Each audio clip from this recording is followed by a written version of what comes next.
anyway, I could go on about this, but what came to me was that people can have eyes and not see. Oh. People can have ears and not hear. People can have mouths or tongues and not taste. Yes. We can have noses and not smell. Yeah. We can have hands and not feel. We have the facility. You said you want the facility to see this light.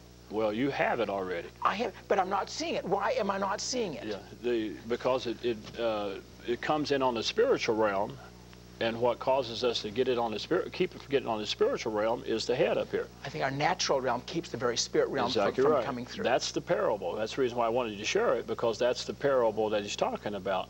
Same sower, same seed, but 4 different responses based upon the condition of the ground. Now, as we work at condition of ground, what causes the ground to be changed? You know, what makes it acceptable ground and not acceptable ground? What makes it stony ground? What makes it thorn-infested ground? What makes it good ground? Well, in the context, in between in the Matthew account, he tells the parable, and then the disciples come and says, why do you speak in parables? And then he gives about 5 verses of this.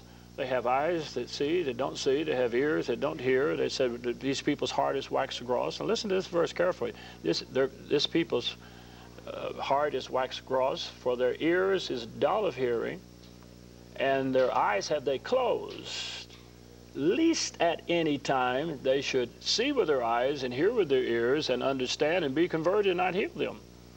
The implication of that verse is what's causing God to heal us and convert us is us.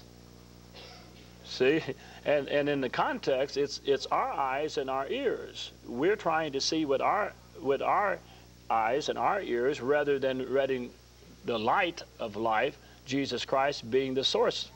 Let's go back to Adam and Eve in context of what the passage you were talking about. God formed Adam out of the dust of the ground. Now his eyes, physical eyes were there, ears were there. All the sense organs were there. All the nerve endings were there. Everything was there except for one thing, the breath of life. See, when God breathed into his nostrils the breath of life, then that sensing network began functioning. That's right. Okay. It didn't have any capability to function. If it did, it would do it before he breathed into the breath of life. See, it's actually the Spirit of God that's the source of that sensing network. See, yes, they saw, but they didn't see. They heard, but they didn't hear. See, they were experiencing seeing, they were experiencing tasting, they were experiencing the full ramification of the sensing network. But the sensing network was not the source. The Spirit of God was the source. Now, for years, and there's a lot of people will disagree with me on this, but for years in teaching theology, I taught we were endowed with life. Means God gave me life. But now I understand, well, that would be good for God to give me life. See, because it means I've become the source. Now I come to understand that it's not an endowment of life, that God didn't endow me with life. I experienced life because he who is life came into me. See, so the life source is the Spirit within me. See, but as I experienced that blessing of God, I experienced that. This is what I said yesterday. I became a victim of my blessing. See, the blessing was so good, I began to perceive that I had something to do with this. As this treasure in this earthen vessel begins to flow through the vessel, it's so productive, the vessel begins to think it can think. It exalts itself. It exalts itself. It's true. And so we come to then, the Word is a lamp unto my feet. And the mental image is I'm walking down the road and the Lord is shining this light in front of me and I'm, see, well, that would be nice. Excuse me. That would be nice. But the reality, he's a lamp. He is the light source himself. I can't even walk unless he's doing it. Exactly. See, and that's where we have to come to understand that this endowment of life is not a substance that God gives to me, such as, here, you got life. Right. Now you can do with it. No. Yeah, see? Or here you got power, you can do it. No, that's not what he's saying. He says, I'm the light. I'm the power. See, and where the struggle is, and the parable is, if this thinking and seeing and tasting, we are doing it, that is indeed what hardens the ground so we cannot let the seed penetrate. So to our degree of self-assertiveness or self-actualization or trying to experience life in the sensing network itself is what hardens the ground. The seed that throws on, the seed that is thrown on the wayside, and it means the road, which means it is much traveled. See, what broke the ground down or pushed the ground down so the seed could not penetrate was the much traveling of the people. Well, in the much traveling of my mind, in the exercising of my mind, trying to live in my mind, trying to live in the sensing network itself, is what hardens the ground of my heart. The ground of my heart that won't let the seed set. Now, let me introduce it today. It's so powerful. We'll talk about it tomorrow. When Jesus said, in explaining the parable, he said, "He that heareth the word and understandeth it not, the wicked one comes and takes it away." The fourth response, "He that heareth the word and understandeth it, fruit cometh forth." So obviously, understanding is vitally important. He that understands it not, has nothing. No fruit. Yeah. He that understands comes forth fruit.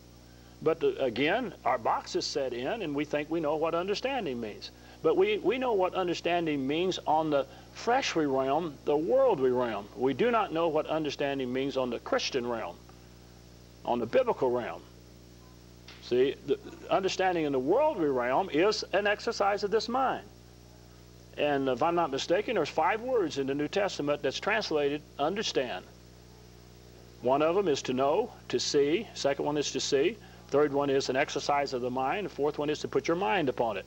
All activities of the mind. However, that's not the word Jesus uses when he says, "He that heareth the word and understandeth." The word he uses means simply to put together. But the seed sets with the ground, it'll come forth fruit. See, when the word sets with my heart, it will produce. It has no concept of mind at all. And that's the reason why Jesus says, "I am the truth." Understanding is an experience with a person. It's not an activity with our head. Mind.